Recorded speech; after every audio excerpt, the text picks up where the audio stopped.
उसूलों पे जो आँच आए तो टकराना ज़रूरी है जो ज़िंदा तो फिर ज़िंदा नज़र आना ज़रूरी है। दोस्तों, मेरे पिता एक एक्स डिफेंस एम्प्लॉय हैं। कुछ दिन पहले मैंने उनसे यूं ही पूछा कि क्या उनकी पेंशन्स जो ओरोप की डिमांड थी उस हिसाब से आ रही हैं। मेरे पिता का जवाब नकारात्मक में था। उन्होंने बताया कि ओरोप कुछ भी इम्प्लीमेंट नहीं हुआ है, रियल सेंस में कोई फ़र्क नहीं पड़ा है। तो मैंने उनसे पूछा कि फिर यदि ऐसा है तो एक्स एम्प्लॉयज़ एसोसिएशन ने आंदोलन क्यों बंद कर दिया। मेरे पिता के पास कोई भी कंक्रीट जवाब नहीं था इसका। कमोबेश यही हालात देश के विभिन्न प्रोफेशंस के बहुत सारे x employees, government employees, PSU employees, x and present both, बहुत सारे सेक्टर्स के हैं।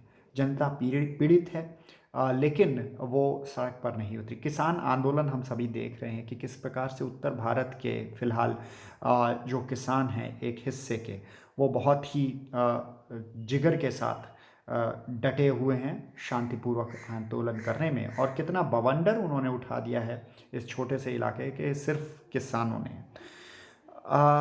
यदि देश उठ खड़ा हो, देश को यदि पीड़ा है तो आपको बोलना पड़ेगा। ऐसा कहा जाता है कि यदि बच्चा ना रोए तो माँ उसे दूध नहीं पिलाती, तो बच्चे को रोना ज़रूरी है, प्रकृति का नियम है। तो मेरे मित्र गिरीश मालवीय फेसबुक पर उन्होंने एक बहुत ही शानदार पोस्ट लिखी और कुछ जानकारी दी है जो मेरा कर्तव्य है कि मैं आप तक पहुंचाऊं। तो मैं थोड़ा सा उनकी पोस्ट को उद्धृत करूंगा यहाँ पर। देश के समस्त बैंक यूनियनों की जो संस्था है, United forum of bank unions ने 15 मार्च को 2 दिन की बैंक हड़ताल का आह्वान किया है। All India bank employees association भी बैंकों के निजीकरण के सरकार के फैसले के विरोध में है। कारोबारियों की देश भर की 4,000 से अधिक एसोसिएशन की प्रतिनिधि संस्था confederation of all India traders CAT ने जीएसटी के खिलाफ 26 फरवरी को भारत व्यापार बंद की घोषणा की है। ध्यान दीजिए, ये 4,000 एसोसिएशंस जीएसटी के खिलाफ साथ आ रही हैं। जीएसटी बहुत लंबे समय से इम्प्लीमेंटेड है। आप सोचिए कितना नुकसान किया गया होगा जीएसटी द्वारा इन सभी ट्रेडर्स का। और ये उन लोगों के लिए सबक है जो कहते हैं कि लॉन्ग टर्म में इस तरह के ऊट पटांग घोड़े की टांग कदम वो सही सिद्ध होंगे। कुछ महीनों पहले सरकार द्वारा श्रम कानून में बदलाव के जो 3 बिल लाए गए, उनके खिलाफ, सरकारी कंपनियों के निजीकरण के खिलाफ और 100% एफडीआई बड़े बड़े सेक्टर्स में अलाउ करने के खिलाफ 10 बड़े जो कर्मचारियों के संगठन हैं देश के, उन्होंने भी हड़ताल का आह्वान किया था। केंद्र सरकार द्वारा लाए गए विद्युत सुधार अधिनियम के विरोध में मध्य प्रदेश में 19 जो बिजली कर्मचारियों के संगठन हैं वो एक हो गए हैं और उन्होंने मध्य प्रदेश विद्युत निजीकरण विरोधी मोर्चे का गठन किया है। आपको याद हो कि उत्तर प्रदेश में अक्टूबर में यही स्थिति हुई थी और संयुक्त मोर्चा ने हड़ताल का आह्वान किया था। 15 लाख विद्युत कर्मचारी उत्तर प्रदेश में वो हड़ताल पर चले गए थे और योगी आदित्यनाथ की सरकार को अंडर प्रेशर ये अपना कदम वापस खींचना पड़ा था।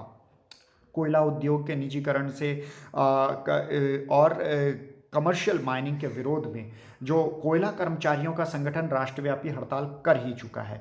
और देश के बड़े बड़े शहरों में पीएसयू के जो निजीकरण के खिलाफ वो कर्मचारी संगठन आंदोलन कर रहे हैं। मैंने आपको एक एग्जांपल पोस्ट किया था कुछ समय पहले, कल लास्ट वीक ही वाइजेग स्टील, विशाखापट्टनम स्टील के निजीकरण के विरोध में 33,000 कर्मचारियों ने विरोध प्रदर्शन निकाला था। पूरे शहर में भारी रोष है। वाइजेग स्टील जो कि एक आम आदमी की संस्था थी जिसमें हमारा निवेश था बतौर भारतीय नागरिक, उसका निजीकरण किया जा रहा है, औने पौने दामों पे बेचा जा रहा है। इसी तरह से चाहे वो बीएसएनएल हो, हवाई अड्डे के कर्मचारी हों, छोटे बड़े आंदोलन होते रहे हैं। भारतीय रेलवे के कर्मचारियों ने बहुत बड़े बड़े आंदोलन किए हैं और ये आंदोलन आपको हर जगह दिखेंगे। बहुत सारे ऐसे लोग हैं जो सरकारी एम्प्लॉयज़ जो कि ओल्ड पेंशन स्कीम को लागू करना चाहते हैं।